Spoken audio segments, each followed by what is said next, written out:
آج کل یہ لوگ بہت کہتے ہیں کہ ہمارے یہاں سے سکون نام کی چیز ہی مٹ گئی ہے، کوئی دلی سکون نہیں ملتا۔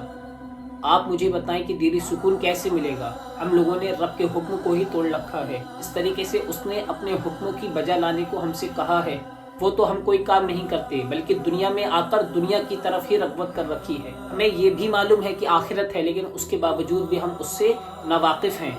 دلوں کا سکون تو اللہ کے ذکر سے ہی ملتا ہے۔ الا بذکر اللہ تطمئن القلوب، بے شک اللہ کے ذکر سے ہی دلوں کا چین ہے۔ جو لوگ رب کے حکموں کی فرما برداری کرتے ہیں، جو لوگ ذکر و اذکار کرتے ہیں، رب کا ذکر زیادہ سے زیادہ کرتے ہیں، صرف انہی پر رب تبارک و تعالی کا خاص فضل ہے۔ ایک واقعہ یاد آتا ہے مجھے کہ ایک بہت مالدار شخص تھا۔ وہ مالدار شخص اتنا تھا کہ اس کے پاس کسی بھی چیز کی کمی نہیں تھی۔ وہ ایک مرتبہ اس کو رات میں نیند نہیں آتی۔ اچھا، نیند بھی آنا ایک رب کی بہت ہی عظیم نعمت ہے۔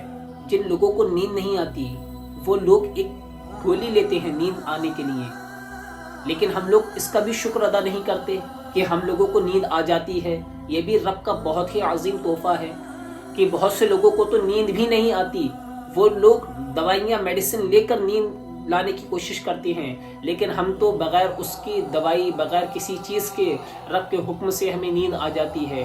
یہ رب کا کتنا عظیم نعمت ہے ہمارے پاس، اس کا بھی شکر ادا نہیں کرتے کہ ہمیں رب نے اتنی نعمتوں سے نوازا ہے۔ تو وہ بندے کو، تو اس مالدار شخص کو نیند نہیں آتی۔ وہ مالدار شخص اٹھتا ہے اور اٹھنے کے بعد باہر کی طرف تشریف لے جاتا ہے۔ جب وہ باہر جاتا ہے تو گاڑی پر سوار ہو کر نکلتا ہے۔ پھر وہ آگے جا کر کیا دیکھتا ہے؟ رات کا پچھڑا پہر ہے۔ وہ گاڑی سے اترتا ہے، اترنے کے بعد مسجد میں تشریف لے جاتا ہے اور کیا دیکھتا ہے؟ ایک غریب شخص کنارے پر بیٹھا ہے اور بڑی عاجزی سے وہ دعا کر رہا ہے اور دعا کرتے ہوئے رو رہا ہے اور کہتا ہے کہ مالک، تو سب جانتا ہے، تو پورے کائنات کا مالک ہے، تجھ سے کوئی بھی چیز پوشیدہ نہیں ہے۔ اے مالک، میں بہت غریب ہوں اور میری بیٹی کا نکاح ہونے والا ہے، میرے پاس کوئی بھی ساز و سامان نہیں ہے کہ میں اس کا نکاح کر سکوں۔ مالک، تو رب کریم ہے، تو رب ذوالجلال ہے، تو ہی کوئی مدد کر تاکہ میں اپنی اس بیٹی کا نکاح کر دوں۔ اب وہ شخص جو مالدار تھا وہ سمجھ گیا کہ میں جو اٹھ کر آیا ہوں وہ خود اٹھ کر نہیں آیا، بلکہ رب کے حکم سے اٹھ کر آیا ہوں، اور کس لیے اٹھ کر آیا وہ اس کا مقصد بھی سمجھ گیا۔ وہ جو رو رہا تھا شخص اس کو جا کے تسلی دیتا ہے، اور تسلی دینے کے بعد اس کو کچھ روپے دیتا ہے اور کہتا ہے کہ تم اس سے اپنی جو حاجت ہے اس کو پوری کرنا، اور ایک کارڈ بھی دیتا ہے اپنا، اور کہتا ہے کہ آئندہ اگر تمہیں کوئی بھی پریشانی آئے تو تم اس سے رابطہ بھی کر سکتے ہو۔ لیکن وہ شخص جو غریب تھا، غریب ضرور تھا لیکن بڑا خوددار قسم کا شخص تھا، وہ کہتا ہے کہ میں تیرا کارڈ نہیں لوں گا۔ وہ شخص کہتا ہے کہ اگر کوئی تمہیں دوبارہ کوئی پریشانی آئے تو اس کے لیے میں تمہیں یہ کارڈ دے رہا ہوں، رکھ لو، اور کوئی دوبارہ پریشانی آئے تو تم مجھ سے رابطہ کر سکتے ہو اور اپنی پریشانی بتا سکتے ہو۔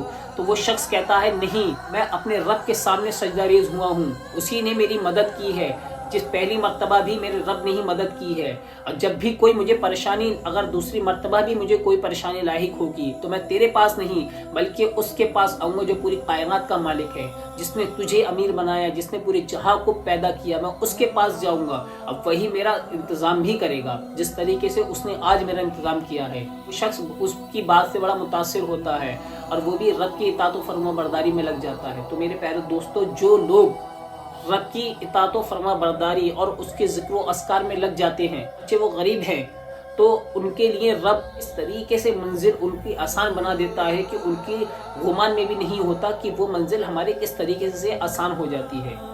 ہم لوگوں کو چاہیے کہ ہم لوگ رب کے حکموں کی فرما برداری کریں، اس کے حکموں کو پامال نہ کریں، کیونکہ زندگی صرف چند لمحوں کے لیے ہے۔ کوئی بھی زندگی کا پتہ نہیں کس وقت ہماری زندگی کی سانس رک جائے، لیکن ہم لوگ اس بات سے بڑے باخبر ہیں، اور ہم لوگ یہ سوچتے ہیں کہ دنیا میں آئے ہیں، عیش و عشرت کے لیے آئے ہیں، کچھ ہمیں معلوم نہیں کہ کیا ہونا ہے، کیا ہوگا آگے جا کے، آخرت ہماری کس طریقے سے گزرے گی، کیا آخرت کے لیے ہم نے انتظام کر رکھا ہے، اس چیز سے بالکل باخبر ہیں، صرف دنیا میں ہی مشغول ہیں۔